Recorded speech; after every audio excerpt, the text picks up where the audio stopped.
Dios bendiga a todos aquellos que nos están escuchando y viendo en estos momentos, sea la hora en la que usted decida ver este programa en este tu canal. Hablemos de historia con Jesús Manuel. Yo soy el doctor Jesús M. Quiñones, quien por la gracia de Dios, aquí desde el estado de Texas, comparto con ustedes semanalmente varios capítulos sobre lo que fue la historia de la iglesia desde sus comienzos.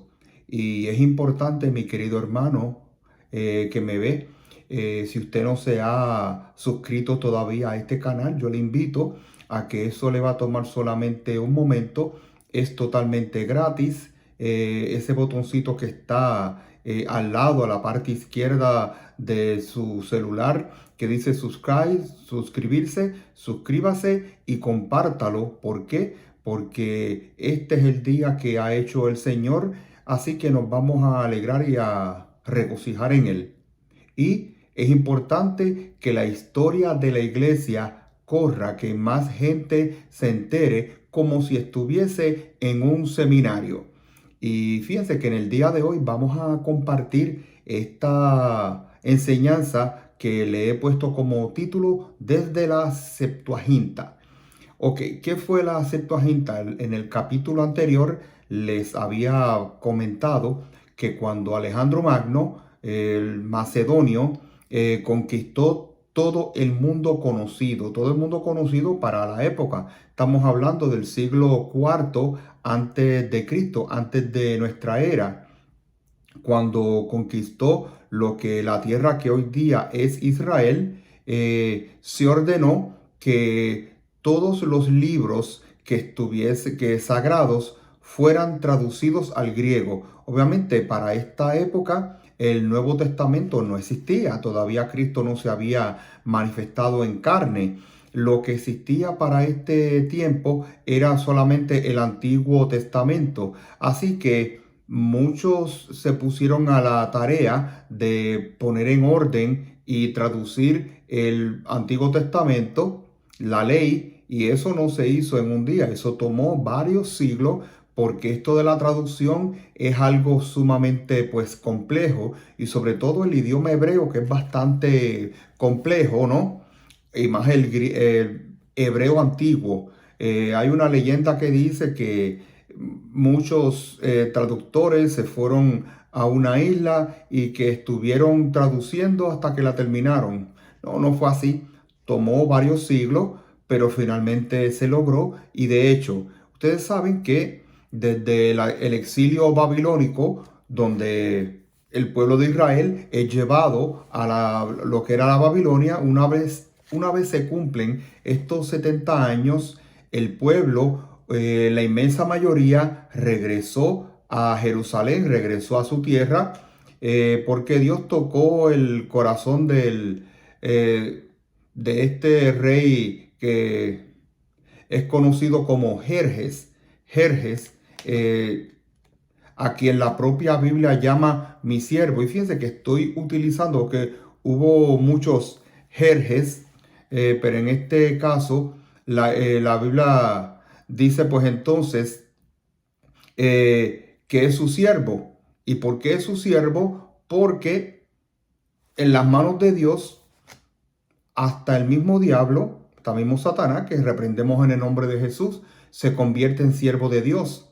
Así que muchos se quedan en la diáspora, muchos se quedan en otras regiones del imperio, y esas personas son entonces las que no podían evitar tener contacto con los gentiles. Ustedes saben que la ley era muy estricta. No, a los judíos no les gustaba juntarse con los gentiles. Eh, Así que fue pues entonces, ustedes recuerdan este pasaje del libro de los Hechos, donde Pedro va a hablar con este centurión, este oficial romano, que entonces lo manda a buscar porque tiene una visión. Inmediatamente él va con muchas personas para que le sirvan como testigo, Y ustedes lo pueden leer en el libro de los Hechos, donde él les dice, ustedes saben cuán desagradable es que la ley no permite que un judío se junte con un gentil. Pero las personas que vivían en la diáspora no podían evitar tener entonces contacto con los gentiles. Ustedes conocen, la Biblia menciona Ciro, rey de Persia, ¿no? Ciro, rey de Persia. Eh, Él fue el que dio el permiso para que regresaran. Ahora, ¿por qué digo Jerjes? Mencioné Jerjes porque una es la versión hebrea, otra es la versión griega. Sé que hubo muchos reyes que eran conocidos en hebreo de un nombre y en el griego eran conocidos como otro nombre, pero de hecho fue Ciro, rey de Persia, que les permite a los israelitas volver a su tierra. Por eso es que la palabra lo llama mi siervo. Y él no fue siervo de Dios, él nunca reconoció a Jehová, a Yahweh como su Señor, pero fue instrumento en las manos de Dios para que su pueblo regresara. ¿Ok? El rey Asuero, que se menciona entonces en el libro de Esther, ese en griego se conoce como Jerjes. Si no me equivoco, fue Jerjes primero, pero esos son otros asuntos. Ahora, ¿por qué es importante que los autores del Nuevo Testamento, cuando citan la ley, están citando la Septuaginta, la que fue traducida al griego? Y como ya les dije, ¿por qué es importante entender que las personas, los judíos que vivían en la diáspora, no podían evitar juntarse con los gentiles porque eran sus vecinos? Ahora, mientras que los judíos que vivían en Israel, eso sí, porque obviamente eran mayoría, evitaban a toda costa juntarse con los gentiles, pero los judíos que vivían en la diáspora no podían evitarlo. Por eso cuando el apóstol Pablo muchas veces va a predicar, a quien le llevaba primero el evangelio era a los judíos de la diáspora. Por eso ustedes ven en el libro de los Hechos que él iba a las sinagogas. Recuerden que los judíos de la diáspora no tenían un templo, así que ellos usaban sinagogas donde todos los sábados leían la ley. Y es importante eso porque el judío que vive en la diáspora tiene una mentalidad diferente y son los que son más propensos a la helenización. Recuerdan que en el capítulo anterior yo les hablé de la helenización, que fue esta política de juntar a todas las personas que había conquistado Alejandro Magno, que aunque era macedonio, pero su mentalidad era griega. Así que se estaba juntando todas estas mentalidades y estaban llevando entonces a cada persona a hacer un sincretismo. Sincretismo que obviamente iba en contra de lo que los judíos creían. Y más adelante también, como vamos a ver en la historia del cristianismo, más adelante los cristianos se niegan a participar, se niegan a ser parte de lo que es la helenización. Muchos de estos judíos que viven en la diáspora, que en la Biblia, en el Nuevo Testamento, se les dice griegos, no son griegos, son judíos que hablan arameo, muy pocos hablan el hebreo antiguo, pero hablan griego y su mentalidad es un poquito diferente. Miren, vamos a ponérselo en contexto. Yo sé que los que me ven de Latinoamérica, obviamente yo soy puertorriqueño, aunque residente en Texas, pero ustedes saben que todos los latinoamericanos tienen, no importa de dónde usted me esté viendo, tienen familias aquí en los Estados Unidos. Piensen todos los que viven en Nueva York, que es una ciudad cosmopolita, una ciudad donde se mezclan muchas culturas y tratan de convivir. Así que vamos a ponerle esta argentino o boliviano o peruano o puertorriqueño como yo, que salieron cuando eran jóvenes, sus hijos crecen en este ambiente, muchos de ellos nacen en este ambiente. Cuando crecen, a duras penas hablan el español, aunque uno se los habla en la casa, pero luego les es más cómodo hablar inglés que hablar español, aunque uno trata de convencerlos de que usen suficiente bien el español para que conserven las costumbres. Así que cuando muchos de estos descendientes de hispanos, hijos, nietos, muchas veces bisnietos, visitan sus respectivos países, no se acostumbran a, valga la redundancia, a las costumbres de los países donde ustedes y yo nacimos, pues porque ya su mentalidad está totalmente pues adaptada a un modo de ver la vida diferente, y muchas veces entre los hijos, a veces nietos y las personas entonces que me ven, hay choques. Porque dicen, ¿cómo es posible que a ti no te guste esto? ¿Cómo es posible que tú no hables español? Bueno, pues porque nació acá o se crió desde pequeño acá, y muchas veces la misma cultura empuja a la persona a que adopte una mentalidad diferente. Se lo pongo en ese contexto para que ustedes entiendan por qué entonces estos judíos que vivían en la diáspora, en la versión Reina Valera del 60, les dice griego. Las nuevas versiones hablan los judíos de habla griega, porque es una traducción mucho mejor hecha. Así que en el contexto del mar Mediterráneo, la unidad política del Mediterráneo, es importante esto, les permitió a los primeros cristianos viajar de un lugar a otro sin temor a verse envueltos en guerras o asaltos. ¿Por qué les menciono esto, mis queridos hermanos y hermanas? Eh, Porque hubo algo que durante más de 200 años, en la época del Imperio Romano, se conoció como la Pax Romana. Y digo Pax, ¿verdad? Porque no Paz con Z, como usted la conoce, que se escribe la Paz con X, porque esta era una política de que cuando Roma conquistaba un lugar, eliminaba a todos sus enemigos, y luego todas las personas del imperio adoptaban poco a poco la cultura romana, y era una manera de qué, de conglomerar a todas las personas, y vamos a ver más adelante en el que se les trató de inculcar el culto al emperador. Pero espérenme unos minutitos que entonces vamos a hablar de eso. ¿Qué sucede? Que esa Pax Romana hizo que de alguna manera, dentro de los límites humanos, dentro de las imperfecciones humanas, dentro de los límites del Imperio Romano, hubo paz, pero paz con X, no la Pax Romana, que relativamente hablando, pues había bastante tranquilidad, y todas las personas podían comerciar desde todos los rincones del imperio. Y en este caso los cristianos utilizaron esas condiciones de vida para llevar el evangelio. Ahora, las calzadas o caminos, ¿qué eran las calzadas?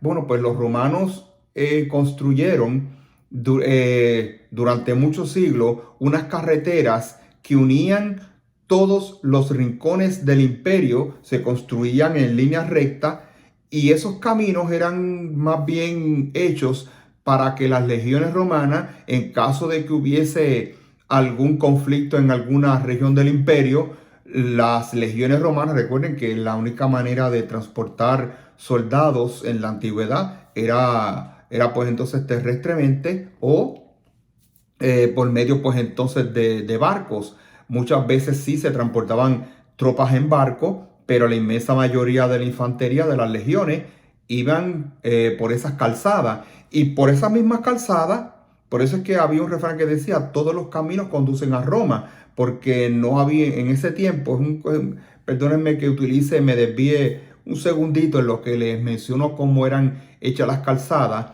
No tenían curvas como usted y yo lo concebimos hoy día, sino que entonces eran hechas en línea recta. Al ser todas esas calzadas en línea recta, pero se conectaban un camino con otro, los cristianos utilizaron esos mismos caminos para llevar el evangelio.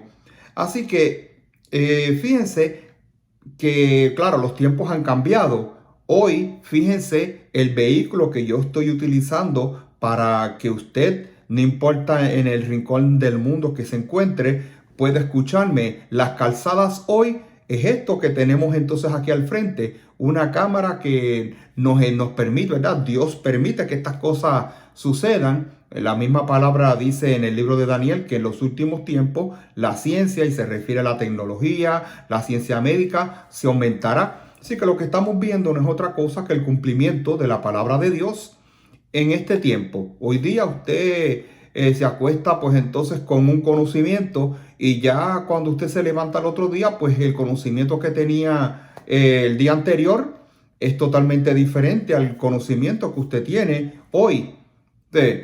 Antes pues eso no trabajaba de esa manera. Así que las calzadas de hoy es el YouTube o el Facebook o las diferentes redes sociales o las diferentes páginas de internet o páginas web que utilicemos para comunicar muchas veces cosas que no edifican. En este caso, comunicar la palabra de Dios y la historia de cómo comenzó este evangelio. Así que tenemos que entender, mis queridos amigos, que los romanos querían uniformidad, porque yo les hablé de la Pax con X romana, y una de las cosas que al principio los romanos, cuando conquistaban lugares, tenían cierta complacencia, tenían cierta pues entonces liberalidad con cada persona del imperio, porque lo que querían era que no hubiese rebeliones. O sea, eran bastante tolerantes, es la palabra que estaba buscando, bastante tolerantes, pero obviamente los romanos, ¿qué es lo que están tratando de hacer? Que todas las personas que están bajo su bandera, la bandera de las águilas de las legiones romanas, tengan uniformidad. Así que por medio, como les había dicho hace unos momentos atrás, del culto al emperador, se creó lo que se llama el sincretismo. ¿Qué es el sincretismo? Y eso es algo que todavía tenemos en el siglo XXI. La mezcla de conceptos religiosos, es decir, hoy lamentablemente el evangelio puro que nuestro Señor Jesucristo nos dejó se está alterando, porque muchos cristianos lamentablemente están unificando conceptos muchas veces del hinduismo, conceptos muchas veces de otras religiones como la nueva era, los están mezclando con el evangelio. Y eso es un peligro. O sea, es un peligro porque lo que salva al ser humano es el mensaje de la cruz, el mensaje del evangelio de nuestro Señor Jesucristo. Así que sí, eso es el sincretismo, sumamente antiguo. La diferencia es que en la antigüedad no era mal visto. ¿Por qué? Porque recuerden que todas las civilizaciones antiguas eran paganas, o sea, eran adoradoras de muchos dioses. Así que no había diferencia entre los dioses de esta nación versus los dioses de esta otra nación. Es decir, cuando él decía, bueno, que, ok, tú sigas adorando los dioses que tú estás acostumbrado a adorar, simplemente te doy estos dioses para que también los adore. Adoran mis dioses y todos contentos. Pero cuando llegamos al evangelio, nuestro Dios, en la concepción humana, los dioses de los antiguos romanos y griegos no eran celosos. Nuestro Dios sí es celoso. Nuestro Dios no comparte su gloria absolutamente con nadie. Toda la adoración solamente se debe dar a Él, porque Él es el único merecedor de toda gloria y de toda honra. Así que una política romana de esos tiempos fue que sus súbditos pensaran que sus dioses tenían diferentes nombres y atributos, pero en fin de cuentas eran los mismos. Ustedes en el siglo XXI no han escuchado de que todos los caminos conducen a Dios. ¿No les parece algo conocido en el siglo XXI? Pero Jesús fue muy claro cuando dijo en Juan 14:6, y siempre, ustedes saben que esa fue una de las primeras versos que yo me aprendí, porque recuerdo que mi abuelo lo citaba mucho. Juan 14:6, yo soy el camino, la verdad y la vida, y nadie va al Padre si no es a través de mí. Pero los romanos en la antigüedad le querían hacer ver a sus dioses, o sea, a todos sus súbditos, perdón, los dioses que ustedes tienen son los mismos dioses que nosotros tenemos, pero tienen diferentes nombres. Por ejemplo, en la mitología griega, el padre de todos los dioses se llamaba Zeus, pero en la mitología romana era Júpiter. Pues lo que los romanos le querían hacer ver a todos sus súbditos, de la misma manera, ustedes lo llamarán Zeus, Júpiter, Afrodita o Diana, pero son todos los mismos. Pero nuestro Dios no es el mismo. Así que al panteón, y el panteón no se refiere al lugar donde se entierran a las personas cuando mueren. Ese es el significado que nosotros le damos hoy día. El panteón romano significa el templo de todos los dioses. Al panteón romano, ya sabiendo ustedes lo que significa, se le añadían nuevos dioses. Ahora, tienen que entender, en el capítulo pasado les dije que, recuerden ustedes, que nuestro Señor se reveló al pueblo judío, pero que el pueblo judío era el pueblo que iba a dar a conocer a Jesús como el Mesías prometido a toda la tierra. Así que todos veían en ese tiempo, estamos hablando del siglo I, veían al judaísmo, que fue la primera religión que creyó en un solo Dios, y al cristianismo como un cáncer que había que extraer porque hablaban de un Dios único. Recuerden, era algo diferente en una época en la que se tenía un panteón. Recuerden la palabra panteón, que era el templo de todos los dioses, ¿verdad? No es el lugar donde se entierra a la persona.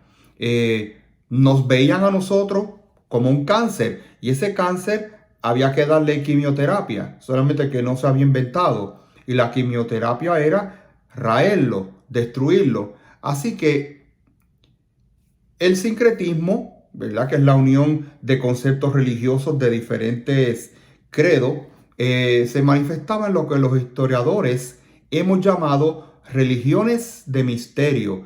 Bien importante eso de religiones de misterio. Si alguno de ustedes es de la religión tradicional, sabe que entonces se habla mucho de misterio, y eso tiene su principio acá. En estas religiones no centraban su fe en los dioses del Olimpo. Ustedes saben, la mitología griega y la mitología romana, que veían entonces que los dioses habitaban en un lugar llamado el Olimpo, y que esos dioses tenían muchas veces características humanas, sino que lo veían como de carácter más personal. En los siglos anteriores, antes de que se desatara el sincretismo, cada quien era devoto de los dioses de los países en que habían nacido. ¿Cuándo cambió todo esto? Cuando Alejandro Magno, siglo IV antes de nuestra era, hizo su aparición. Ahora, en esta confusión creada pues por las conquistas de Alejandro y más adelante de Roma, cada cual tenía que decidir a qué dioses iban a rendir culto. Cada uno de estos dioses de los misterios tenían sus propios devotos y lo que se conocían como la gente iniciada en estas religiones de misterio. Ahora, obviamente, de más está decir que los cristianos nos negábamos, y fíjense que estoy hablando en plural, yo no estaba en esa época, pero los que nos antecedieron, y se espera de nosotros en el siglo XXI, que nos neguemos a participar en las creencias de lo que hoy día se dice que es lo correcto. Fíjense que tanto en la antigüedad nos veían como un cáncer, y hoy, siglo XXI, nos ven como intolerantes. Esa es la palabra. Ustedes les va a sorprender cómo nos decían antes. Antes nos decían ateos. Usted dirá, ateo. Pero ateo no significa que entonces yo no creo en la existencia de ningún Dios. Pues en la concepción del 20 siglos atrás, mis queridos amigos y hermanos, un ateo era alguien que adoraba a algo que no se veía. Sí, porque la costumbre era que cada dios con D minúscula tenía su propio templo.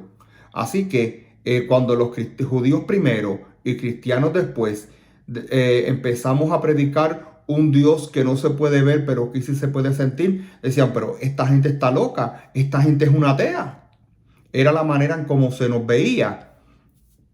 Así que los cristianos, ¿verdad? Siempre Dios nos ha dado la sabiduría para poder enfrentar los tiempos. Los cristianos utilizábamos a este filósofo ateniense, y fíjense que dije ateniense, no dije griego, porque el concepto de unidad como la conocemos hoy antes no existía. La antigua Grecia lo que existían eran ciudades-estado. Así que Sócrates era ateniense, que hoy día es la capital de Grecia. Sócrates fue acusado de incrédulo. Fíjense, incrédulo, ¿no? A nosotros los cristianos nos decían que éramos incrédulos y ateos porque creíamos en un Dios único que no se podía ver. Sócrates fue acusado, siglo IV también antes de nuestra era, no, siglo V antes de nuestra era. Eso es lo que se conoció como el siglo de oro griego, de que era corruptor e incrédulo de la juventud.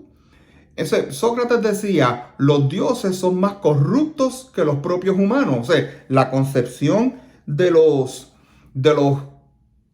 griegos era que entonces estos dioses tenían las mismas características de los seres humanos. Por eso es que Sócrates le dijo, pues, ustedes mismos lo han dicho, estos dioses son más corruptos que nosotros los humanos. ¿Por qué tenemos que seguir a seres que son corruptos? Ustedes ven entonces cómo entonces Sócrates obviamente no conoció jamás ni nunca a un judío, posiblemente. Jesús no se había manifestado, pero en todas las épocas, fíjense cómo Dios utiliza a gente de la misma forma que utilizó a Ciro, rey de Persia, y le llamó su siervo.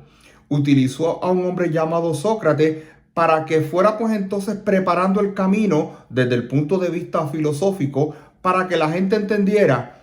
Fíjense cómo entonces este hombre, ¿quién le dijo a Sócrates que existía un ser supremo? El mismo Dios se lo reveló, ¿verdad? No hay indicios de que él conociera y le fuera fiel, pues entonces vamos a decir a Yahweh. No hay constancia de eso. Pero él mismo decía, tanto él como su discípulo Platón afirmaban que encima de este mundo sensible y pasajero había otro de realidades invisibles y permanentes. Y eso es lo que la palabra de Dios afirma. Así que había un ser supremo de suprema bondad y belleza. ¿Y qué es lo que qué es lo que dicen los cristianos? Ese ser de suprema bondad y belleza que hablaba 4 siglos atrás Sócrates es el Dios que nosotros venimos a predicarle. Cuando el apóstol Pablo fue por primera vez a Atenas, ustedes lo pueden encontrar en el libro de los Hechos, y él estaba viendo los templos que se le dedicaban a cada dios. Había un nicho, ustedes saben lo que es un nicho, ¿verdad? Donde había esta inscripción que decía al Dios no conocido. Pocas palabras, si se nos olvida un Dios, pues ahí está un nicho que lo adore. Y Pablo utilizó ese argumento para decirle, pues ese Dios desconocido que ustedes adoran sin conocer es el que yo les vengo a predicar. Así que Pablo está utilizando esa mentalidad que les acabo de decir para presentar al Dios omnipotente que nosotros en el siglo XXI servimos.